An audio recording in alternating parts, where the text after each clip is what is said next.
চৈত্র মাসে হিন্দুদের বাসন্তী পুজো একটি গুরুত্বপূর্ণ ধর্মীয় উৎসব, যা মূলত দেবী দুর্গার সঙ্গে সম্পর্কিত। এটি আশ্বিন মাসে শারদীয় দুর্গোৎসবের মতো ব্যাপকভাবে পালিত না হলেও ত্রিপুরাতে এর ব্যাপক প্রচলন রয়েছে। বরাবরের মতো এবারও সাব্রমের জগন্নাথজিউ মন্দিরে বাসন্তী পুজো পালিত হচ্ছে। এ বিষয়ে মন্দিরের পুরোহিত কুন্তল চক্রবর্তী বলেন, পুজো শুরু হয়ে গেছে। শুক্রবার সপ্তমীতে সকালে ফেনী নদী থেকে পুজোর ঘট ভর্তি করে আনা হয়েছে।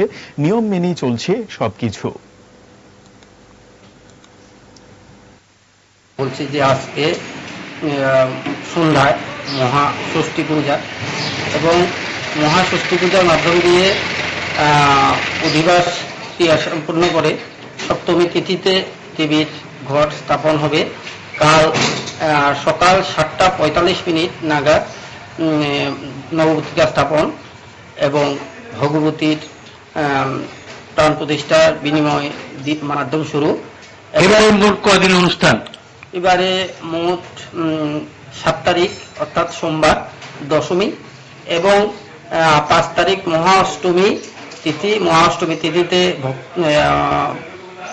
ভক্তদের মধ্যে অন্নপ্রসাদ নিবেদন করা হবে ভক্তদের মধ্যে এবং ভগবতীকেও অন্নভোগ নিবেদন করা।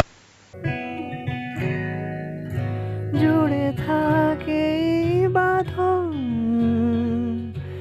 আপনার চেয়েও আপন,